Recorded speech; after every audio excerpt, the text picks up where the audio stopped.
प्रिय भक्तों नमस्कार। इस चैनल पर आपको शिव पुराण कथा सुनने का अवसर मिलेगा, इसीलिए आपसे निवेदन है कि इस चैनल को लाइक, शेयर और सब्सक्राइब करें। तो चलिए शुरू करते हैं पहला अध्याय, जो है श्री सूत जी द्वारा भगवान सदाशिव कथा। ओम नमः शिवाय। एक समय महर्षि श्री वेद व्यास जी के प्रधान शिष्य श्री सूत जी, जिन्होंने अपने गुरु की सेवा द्वारा बड़प्पन प्राप्त किया था, नैमिषारण्य नामक वन में भगवान सदाशिव की तपस्या कर रहे थे। वे सदैव शंकर जी के ध्यान में मगन रहकर उन्हीं के गुणों का कीर्तन किया करते थे।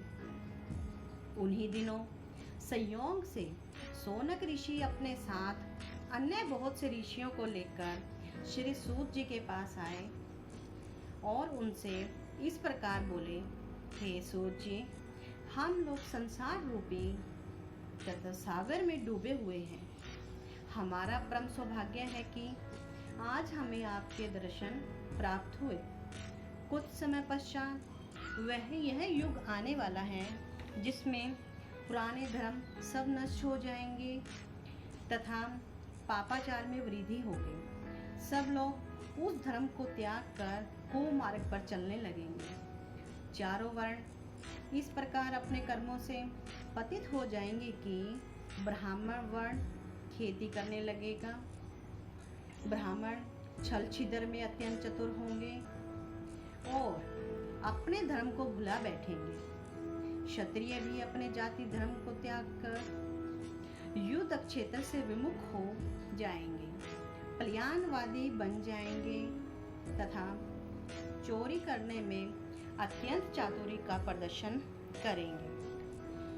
वे शूद्रों के समान कर्म कर उठेंगे और उसी अवस्था में रहकर प्रशंसा का अनुभव करेंगे।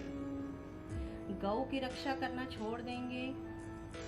इस प्रकार क्षत्रिय जाति अत्यंत अन्यायी एवं दुखदायी हो जाएगी।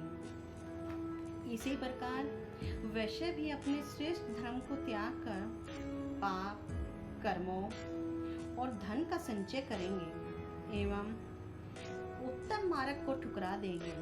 इसी प्रकार शूद्र भी अपने धर्म को त्याग कर ब्राह्मणों का कर्म करने की चेष्टा करेंगे। शूद्रों द्वारा इस प्रकार विपरीत कर्म किए जाने पर ब्राह्मणों का तेज नष्ट हो जाएगा। ऐसी दशा में संपूर्ण प्राणियों आयु भी कम रह जाएगी। संसार में जब इस प्रकार अधर्म बढ़ जाएगा और जाति बंधन नष्ट प्राय हो जाएगा, उस समय भिक्षुकों द्वारा भिक्षा मांगे जाने पर भी उन्हें कोई दान नहीं देगा। वर्णशंकर मनुष्य अपने को उच्च कुलीन समझकर और लोगों को हे दृष्टि को देखेंगे। स्त्रियां भी दुष्ट प्रकृति वाली बनकर अपने पति की सेवा से विमुख हो जाएंगी। ऐसी अवस्था में संतान भी अपने माता पिता से प्रीति रखना त्याग देगी। मनुष्य में संयम, जप, तप तथा शील सब नष्ट हो जाएगा। ऐसी अवस्था में प्रतिदिन सत्य और सोच का अभाव होता जाएगा। हे सूत जी, ऐसे घोर कलिकाल में लोग तपस्वियों को केवल इसीलिए सम्मान देंगे कि वे उनके पुत्र आदि उत्पन्न होने की कामना को पूर्ण करने में सहायता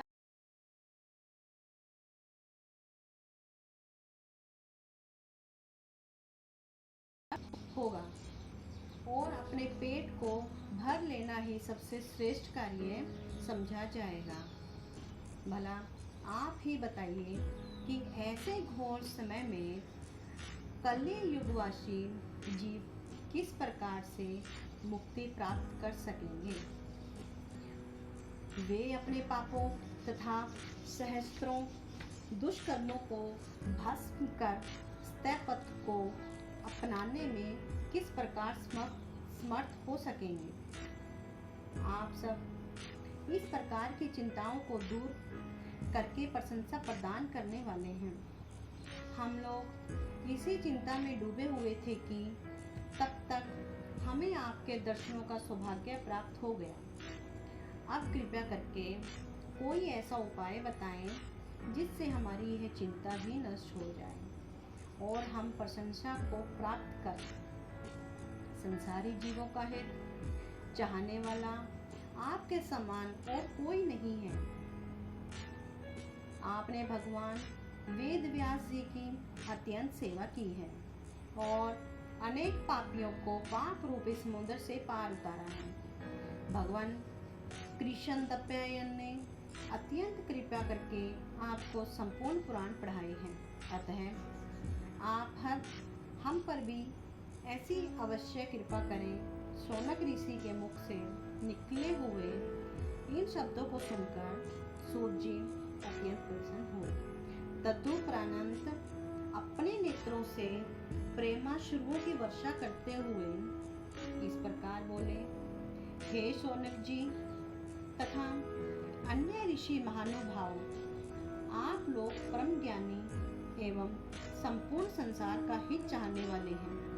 यद्यपि संसारी लोगों की वह बुद्धि नष्ट हो गई है जिसमें सबके मंगल का ध्यान रहता है, परंतु आप सब लोग उसके अपवाद स्वरूप हैं, क्योंकि आपने अन्य लोगों के उपकार के लिए ही मुझसे यह प्रश्न किया है।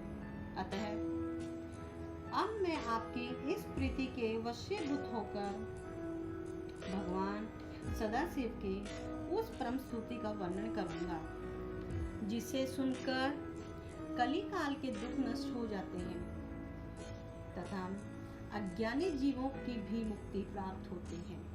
यही कारण है कि जो लोग बुद्धिमान होते हैं वे भगवान सदाशिव की तपस्या द्वारा संपूर्ण पदार्थों को अनायास ही प्राप्त कर लेते हैं। शिवलोक में किसी भी प्रकार शौक और दुख कभी भी नहीं व्यापता। जो लोग शिव जी का नमन करते हैं वे बहुत संतान प्राप्त करते हैं।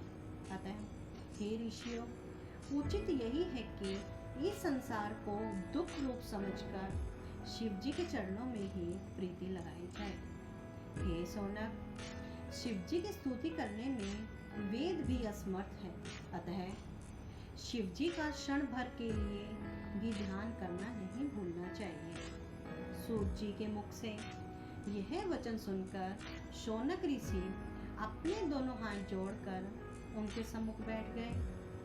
तदुपरांत सब ऋषियों ने परस्पर विचार विनिमय करके सूत जी से यह कहा, हे सूत जी, शिव जी तो निर्गुण कहलाते हैं। उन्होंने सगुण रूप से किस प्रकार धारण किया? उन्होंने संसार को किस प्रकार उत्पन्न किया तथा स्वयं किस प्रकार उत्पन्न हुए?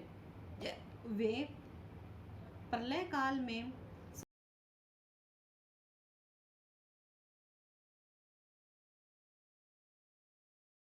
प्रसन्न होते हैं और प्रसन्न होकर क्या वरदान देते हैं? हे सूत जी, यह सब वृत्तानंद तथा इसके अतिरिक्त भी भगवान सदाशिव के संबंध में और जो कुछ भी जानने योग्य हो आप उसे हमें बताइए, क्योंकि आप श्री वेद व्यास जी की कृपा से भूत, भविष्य एवं वर्तमान इन्हीं तीनों कालों की गति को जानने में समर्थ हैं। तभी तो व्यास जी ने कृपा करके अपने श्रीमुख से आपको इस ब्रह्मांड का संपूर्ण रहस्य समझा दिया। यह बात निश्चित है कि जब तक श्रेष्ठ ब्रह्मा ज्ञानी से भेंट नहीं होती तब तक शौक तथा मोह नष्ट नहीं होता। हम तो उसी को बड़ा भाग्यवान मानते हैं जो शिव जी की कथा कीर्तन से अपना संबंध सदैव बनाए रखते हैं। ओम नमः शिवाय। तो पहला अध्याय यहीं पर समाप्त होता है।